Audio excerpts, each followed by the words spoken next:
Hey, anonymous and cool viewers. I've been scared to make a story about this or, video about this since it happened because I'm still not feeling well. It's still not really over, but I was in the ER last week, and before that I'd been having stomach pain for a week. I don't really have an answer as to what happened. I have a pending COVID blood test. Apparently the new variant can affect your stomach a lot, and then I have IBS. So something's really messed me up, but I'm feeling grateful to be home and also shocked by that experience. If you're in Oregon State Capitol, the local hospital is always inundated with patients, and a lot of people have voiced that they couldn't get the help that they needed. And that's happened to me every single time I've gone, which is a lot of times. But this recent experience was really shocking, and not just shocking because of my experience, but shocking because of the experiences I saw all around me. And I'm not even trying to throw that particular hospital under the bus. It's just like the state of care right now, probably across the state, probably across the nation. If anyone thinks the pandemic's over or, staffing at hospitals is all well and good again, it's still an absolute zoo if you go to a hospital. I don't have context for other hospitals since COVID, but I'll just read my experience. My stomach is still giving me pain right now, but I didn't want to wait till I felt better or if I felt better. I just kind of wanted to tell what it's like right now. So last Friday, I'm reading now, after trying to avoid going to the hospital or urgent care for over 4 days, I finally drove myself first to urgent care. I was fully expecting the Kaiser Permanente urgent care to tell me I was fine and I have nothing to worry about. But when I finally get seen after waiting 4 hours in the waiting area, the urgent care doctor tells me my white cell count is very elevated, and with the level of pain I'm in, he wants me to go to the ER immediately for imaging. His concerns involved my appendix, gallbladder, or perhaps something with my liver or even heart. He said there's even a chance of an aortic aneurysm. He called me an ambulance and told me I can have someone get my car later. EMTs arrive, 2 men. They come into the urgent care room that I'm in. They hook up an IV and ask me some questions about my pain and its locations. They said, "We're going to give you some fentanyl now." I was shocked. I've never been offered fentanyl, and it was actually scary. I wondered why they felt I needed that level of pain management. It reinforced my fear that I'm headed for surgery for my appendix. And it was clear that they wanted me as still as possible and sedated to the point of being out cold. I vaguely recall being lifted onto a gurney and watching them pick up my purse and coat. I clutched my cell phone, worrying that no one would contact my parents or friends. As the fentanyl kicked in, my vision went kind of tunnel, and they put warm blankets over me and buckled me tightly into this gurney. I was wheeled quickly out of Kaiser Permanente, and they moved people out of the way. I recall overhearing some shocked people saying, "Oh, damn," and "Oh, what the F?" The ambulance ride was dreamy, and they ran tests on my heart because I did have quite a lot of chest pain and stomach pain, despite being doped to the gills. The EMTs gave me another dose of fentanyl in the ambulance, and I still felt tremendous stomach pain with any little movement. The only thing the fentanyl changed was my calm acceptance of the pain. The EMTs asked about prior surgeries or heart problems, and I shook my head and was nodding off. The next thing I remember was cold rain hitting my face as they took me out of the ambulance and into the ER lobby. It was a zoo inside the hospital. The staff-to-patient ratio made it clear it would be a long wait. My bed was wheeled next to other patients who just got brought by ambulance. I saw a lot of chaos as various EMTs tried to locate staff for a patient handoff. They needed to check people as soon as possible and leave to go to their next emergency call.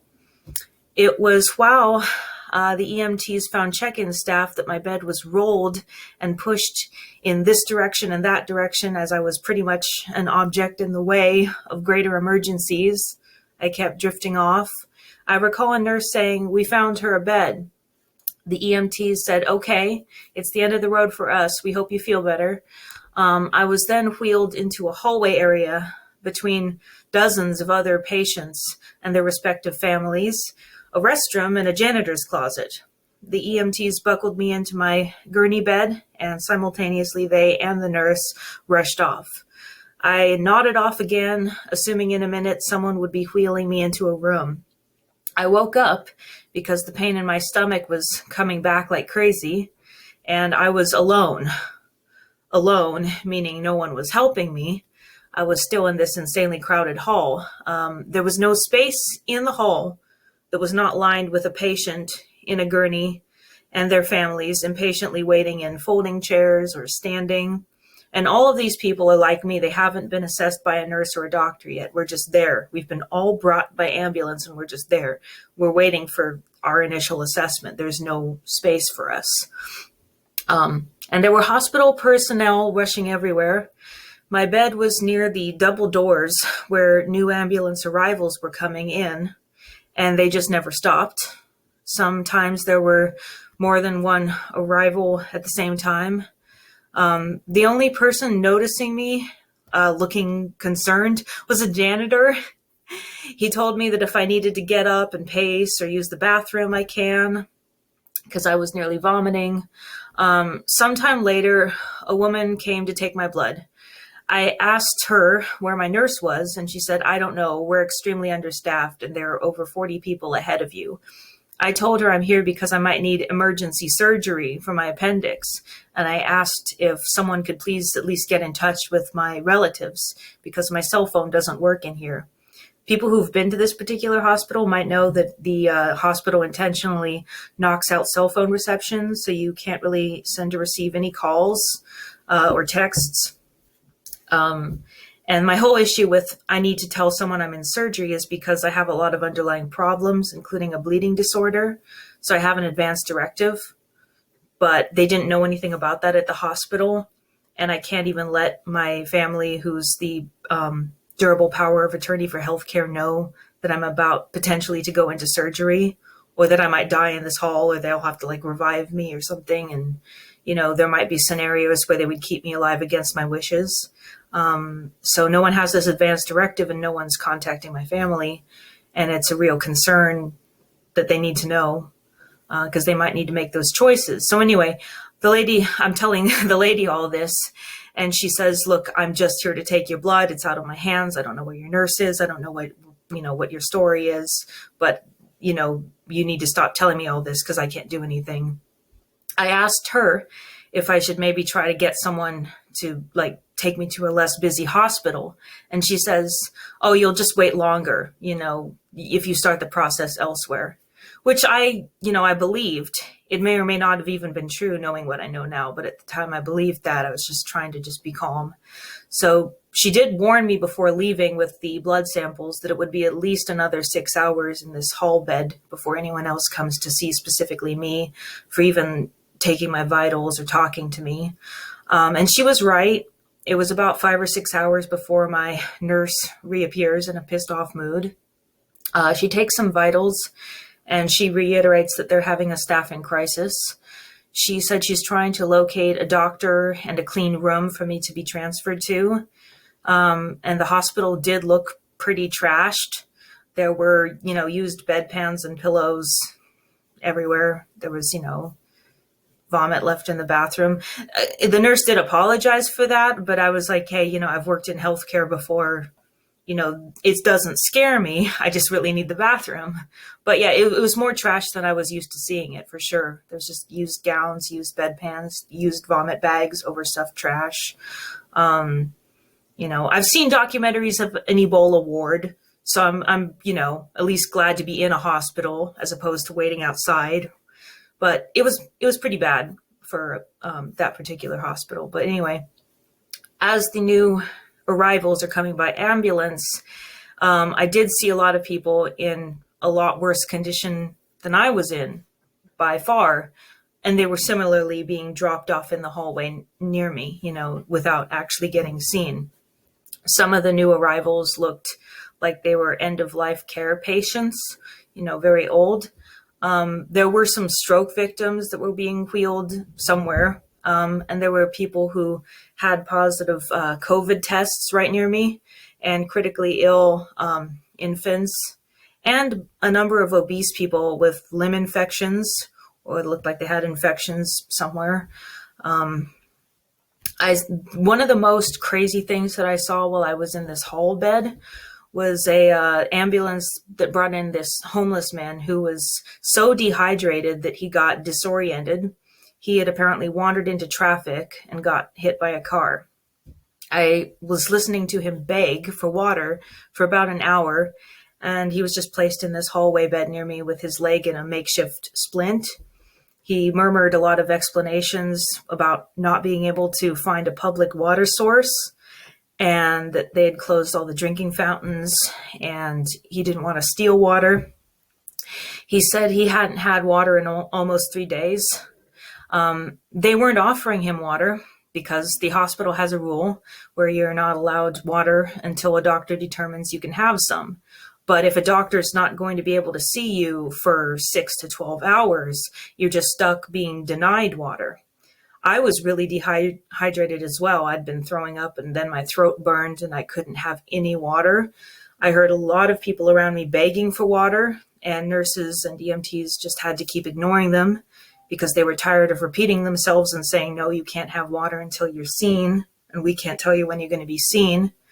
I really wanted water more than ever in my life, because I'd spent that whole day without water, from the time I woke up at 5 a.m. that day to when I went to urgent care that afternoon to, now I'm in the ER and it's like 9 p.m. Eventually I was just trying to put my hands over my eyes and block out some of this excess light that I can't control, trying to cover my ears with the noise. And eventually I was awakened because I heard 4 uniformed guards and several officers running in like a formation, almost like a fast march down the hallway. And they whizzed past my bed. I heard people screaming and fighting somewhere. There were more than one places where fights were taking place. Some fights sounded more volatile than others. It turned out that someone stole an ambulance, and that there were also multiple patients and families that had reached a boiling point in the waiting room because of different issues. I overheard some of them talking about someone's psychotic break, and I heard nurses sneering at it, which I know behind the scenes nurses can be bitchy, but that was just awful, the way they were making fun of someone who lost it. I found out later that the waiting area was packed, like not a single chair not filled, and they didn't even have enough chairs to offer people, all with patients that hadn't yet been seen. And kind of lost my place here. Yeah, loud, cold, abrasive, intimidating nurse and staff that sounded more like prison warden guards. There was definitely not a very kind tone. Even if you're trying to ask something politely, they just shut you down, yelling at you. I'm not even exaggerating about that. They were awful. And so the EMTs, I wrote this in my story because at least the EMTs were kind of reassuring. On the way to the hospital, the EMTs were better than the nurse. And the hospital staff made me feel even more worried about how all of this was going to end up. So around 9 p.m., I just was crying and shaking from the pain and the uncertainty of what was happening to me. And eventually a staff came to transfer me to a wheelchair, and he said, "We have a room for you." And I started crying tears of relief because I finally have a room. But that relief faded when he wheeled me into this little cubicle area with a table, a steel table. And it just had like a furniture pad and a chuck on it. And I didn't expect anything fancy, but knowing how many more hours or even days this might be my room, I did start getting really upset because the floor would have been a lot more comfy than this steel table that's on an incline that you can't change. So I can neither sit up nor lie down on it. I'm just like bent over uncomfortably and my stomach feels like it's going to explode. Eventually, this doctor came and asked me some questions. I said, I'm here for emergency imaging. I got sent from KP Urgent Care because my white cell count's really high. I asked if he'd gotten the records from the urgent care doctor earlier. He started palpating my stomach and doing his own exam because he didn't have any notes, apparently, to go on from urgent care.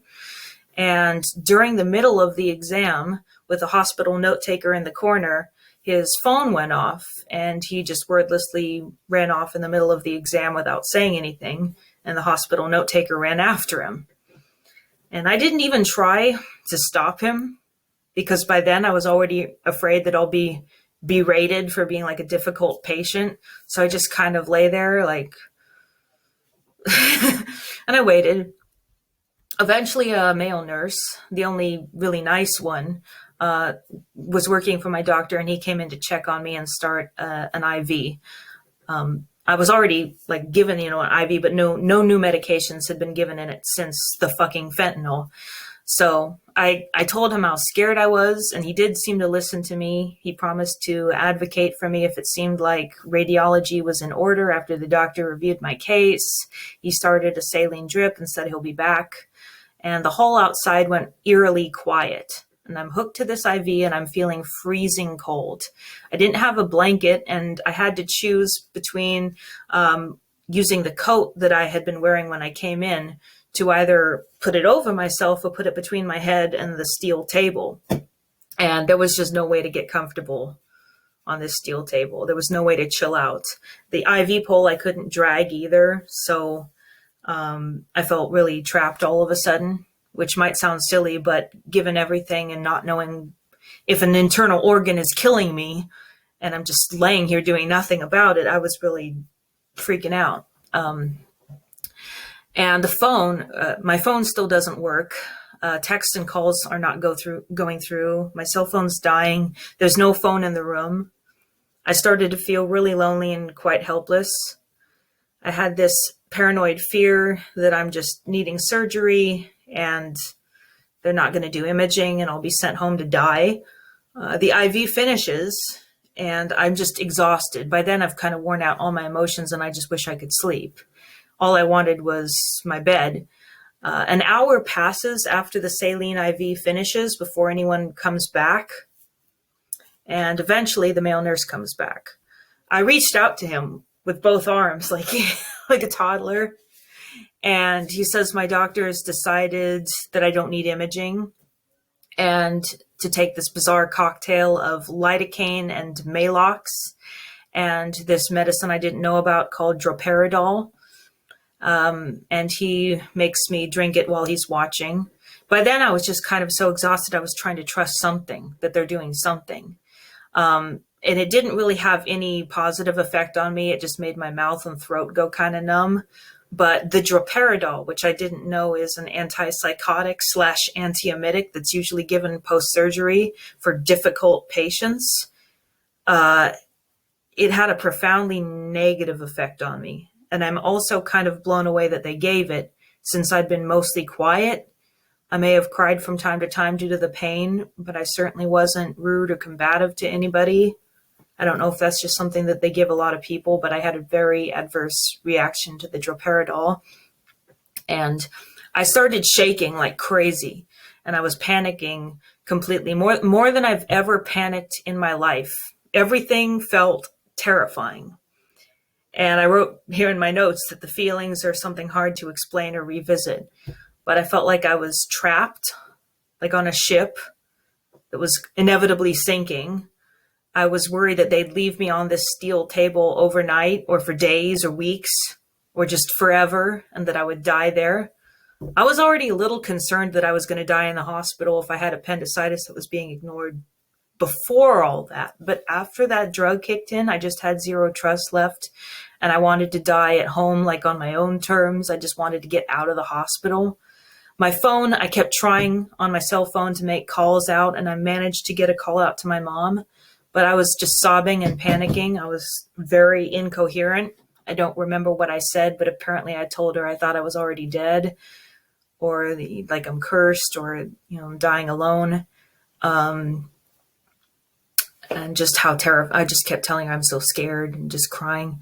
I heard my dad in the background of the phone call growling and yelling, "Oh, stop it, get control." And like, weirdly, even hearing my dad being annoyed at me was like orientation and reality that I needed. I was so lost right then. So I was like, yes, yell at me. Anything, like any contact from the outside world was appreciated right then. And eventually my doctor came back. He said a CT scan would be needless radiation. He said that some blood work that was done earlier that evening on organ function was all normal. So I couldn't have had pancreatitis or appendicitis or anything. And I was so done with the hospital by then that was good enough for me. He'd planned to like sit me down and do this lengthy explanation about why CT radiation is dangerous and I don't need it. And I was just like, it's fine. It's fine. But he just kept talking about cancer. And then I was freaking out more because he was talking about cancer. Not that I have it, but that I would have it if I ever got another CT, which isn't actually true. I've only ever had one CT, so that's not really accurate at all, but whatever. And like I said, by then I just wanted to leave and see my cats. I agreed that it sounds best to go home, and he prepared some paperwork. I never did at that point get a diagnosis, but I didn't care by then. I couldn't stop shaking and freaking out. I just wanted to be out of the hospital. And I wanted the painful IV out. They stuck it in my wrist and it kept sending all shooting pains everywhere. And like, I've heard a lot of stories about women who go to the ER for their labor and delivery, or just people who go for some other illness and they complain about the IV and get made fun of. But if you have a poorly placed IV, it can definitely stop you from being able to get it all comfortable or forget about it. And I still have pain if I push there. I'm hoping that'll go away, but I have got a lot of nerve pain. And yeah, I was never so grateful as when they finally removed the IV. I collected my discharge paperwork and rushed out of the hospital into the fucking rain. My courtesy ride couldn't get there fast enough. And when I was leaving the hospital, I walked through the lobby and every single chair was filled with emergency patients who all looked completely exhausted. It was almost morning by the time I finally was able to leave after like probably 5 minutes total of FaceTime with an actual doctor. And there were still fights going on between patients, families, and receptionists. I was overhearing stuff like, "But my baby needs help. My baby needs help. She hasn't stopped being like this. She hasn't stopped coughing. She can't get food into this and that. You don't understand. My baby needs help." And, receptionists saying, "I understand that. Have a seat," again, because, they've already been there many hours. I got back to my apartment and I could not stop shaking. I didn't feel safe even after I'd left the hospital because I still felt like there's a lot of stuff wrong with me that is out of my control, hasn't been fixed, hasn't been addressed. And I know it's not their job to address anything beyond an absolute emergency, but, everyone's been waiting for an answer, what's wrong with me, and I don't have one because they don't know, they didn't tell me, they didn't assess, they just kind of wanted me out. And for whatever reason, the droperidol kind of induced like the worst leg cramps of my life, so I shivered and like kicked my legs all night, couldn't get comfortable. I kept dreaming if I did fall asleep by dawn that I was back on that steel table and I'd be there forever. I woke up the next day on very little sleep, very confused. I've still had stomach pain for 2 weeks. My primary thinks it might have been like a viral gastritis that kicked off IBS or potentially COVID, since I'd also been coughing and sneezing and I've had swollen lymph nodes in my face, but I've still got a pending blood test. I don't know what happened. And I feel horrible for anyone who was in the ER that night or in general at that hospital. Because I understand they're in a staffing crisis. I understand that they can't give people what they need like before, but it's kind of always been like that there. And it's just catapulted now. I eventually did get a stomach x-ray through KP. I haven't had a CT yet, but the stomach x-ray was normal. The only thing that the fentanyl and droperidol did was turn my poop to stone. So that became a problem subsequent to the ER, but it wasn't a problem before the ER. TMI, but kind of important. So I've been having a lot of trouble sorting out my stomach, and I've lost now about 8 pounds since all this began 2 weeks ago. And I didn't know that was even possible, but I've barely been able to eat or drink. And my stomach still looks like I'm fucking pregnant. So it's not been a good time for me. And I wanted to make a video warning, because if any one of my viewers actually lives in Oregon, I'm not going to say don't go to the hospital by ambulance to the nearest one if you have to go. But depending on what's wrong with you, you know, it might be worth that 30-minute drive to Silverton or Staten or West Valley Hospital in Dallas, maybe. That's the hospital that saved my life when I had sepsis, after Salem Hospital said I might just have the flu. So it might be worth it depending on what your issue is. Your choice, your call. But it was a lot, and I've had nothing but nightmares every single time I managed to sleep, that I'm different people in that hospital, and I'm just terrified. You know, I dream that I'm pregnant, or I dream I'm the dehydrated homeless guy. I dream that I've been in a car wreck, and I can't get out of my head the stupid steel table. And now I have to go through all the steps to figure out why they didn't have my advance directive if I did need surgery. Because I'm not afraid of death. I think like by now I've had to kind of accept. But I'm afraid of living in pain, or having the last chapter of my life be like months or years of pain with snarky nurses over me that have the job of keeping me alive, but really fucking hate me. It's not how I want it to be. And it's out of my control unless someone from my family knows where I am and knows what my wishes are. And I thought I'd had that all in place, and it wasn't like that at all. So now I have to get it together to find out why it wasn't like that. And maybe from now on, like, carry that paperwork on me if I'm ever in a sudden problem, like a car wreck or something. But it's affected me a lot. And there's a part 2 to all of this about how it was a few days later, the day I went for imaging at Kaiser Permanente, which is in my experience, has been a really good facility. But they were so swamped. There's just so much going on right now with COVID and with additional problems that people have because of the lack of primary care and hospital care. It's like once you're not dying, you just sent home from the hospital, but it doesn't mean nothing's wrong. It's like, oh, but follow up with your primary. And your primary says, oh, but follow up with the hospital. So, I mean, I think everybody on my channel knows that this chaps my cheeks more than anything else. But I can't tell, since I don't run that hospital, if they could be doing more.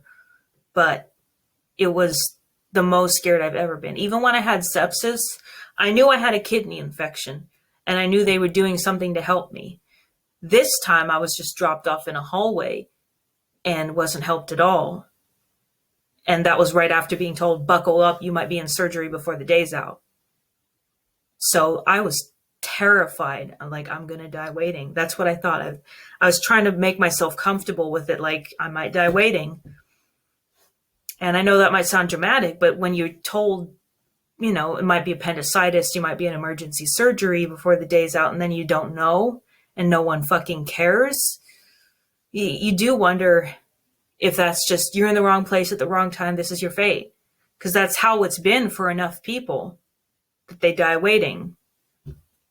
So I'm going to tell everybody part 2 another time. This video's been long enough, but yeah, it's bad out there.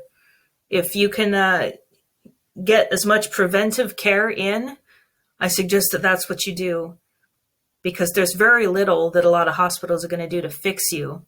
It's just, you've got to keep up with all of the preventive care you can. And that's pretty much all I can do now, because I really, really, really don't want to go again.